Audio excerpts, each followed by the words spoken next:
किती भारी झाली आहे बघा. खीरला किती मस्त असं टेक्स्चर आलंय. रबडी सारखी वाटते ना आणि खायला पण अगदी रबडी सारखीच लागते हा.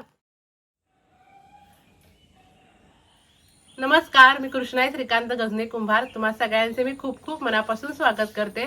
तुम्हाला सगळ्यांना आमच्याकडून नारळी पौर्णिमा आणि रक्षाबंधनच्या खूप खूप शुभेच्छा.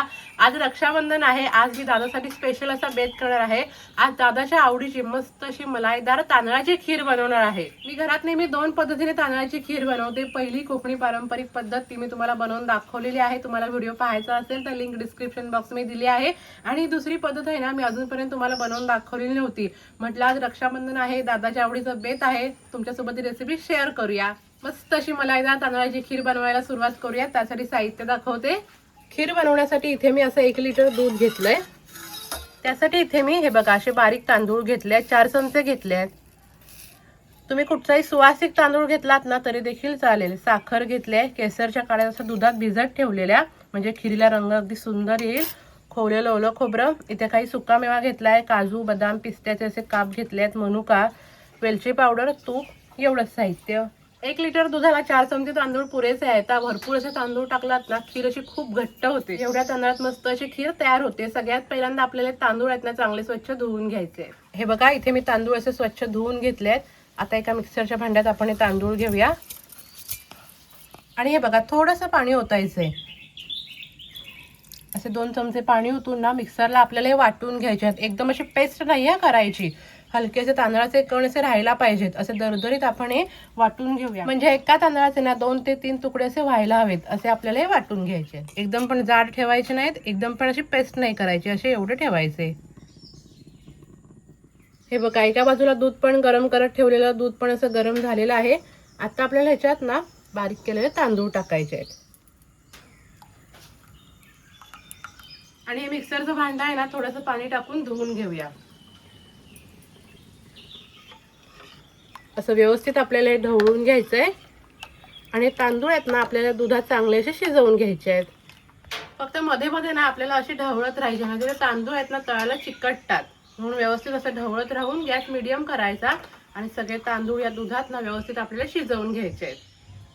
हे बघा इथे दुधात तांदूळ अगदी व्यवस्थित शिजले आहेत आणि एकदम परफेक्ट असा घट्टपणा आलाय. जास्त घट्ट पण नाही झाले, गरगरीत अशी जास्त अशी पातळ पण नाही झाले.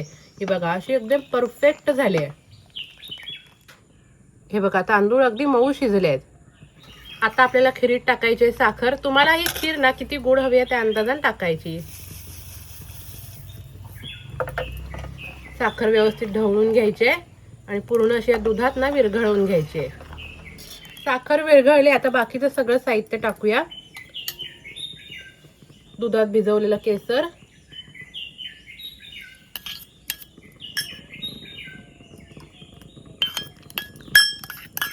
त्यानंतर सुकामेवा, 1 चमचा तूप, वेलची पावडर आणि खोवलेलं ओलं खोबरं.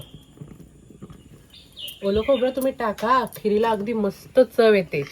असं हे सगळं साहित्य तुम्ही टाकून बनवलात ना खीर एकदम मस्त अगदी शाही तयार होते हा. आणि एकदम मलाईदार क्रीमी भारी लागते खीर चवीला.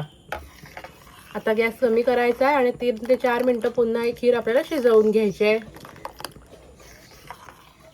गरमागरम स्वादिष्ट मलाईदार ही तांदळाची खीर खाण्यासाठी तयार आहे.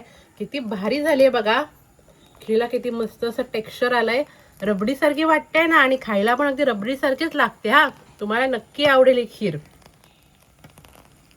या सणासुदींच्या दिवसात ना तुम्ही अशी तांदळाची खीर नक्की बनवून पहा. नैवेद्यासाठी किंवा पाहुणे आले तर बनवण्यासाठी एकदम मस्त अशी स्वादिष्ट खीर तयार होते. तुम्ही नक्की ट्राय करा. खीर तयार आहे. आता दादाच तुम्हाला सांगेल खीर कशी झाली आहे ती.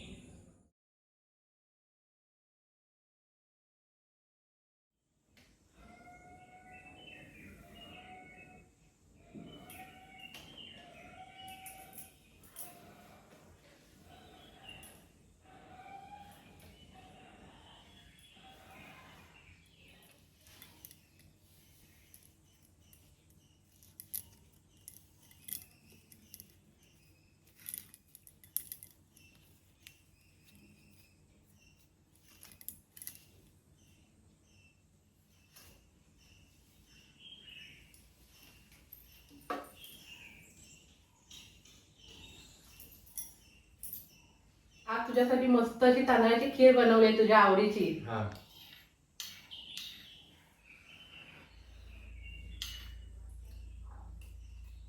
कशी झाली? मस्त नेहमीसारखी लाजवाब एक नंबर चव आहे. आज रक्षाबंधन स्पेशल माझ्या भावासाठी मस्त अशी तांदळाची खीर बनवली आहे. तुम्ही तुमच्या भावासाठी आज काय स्पेशल बेत केलात नक्की कमेंट करून सांगा.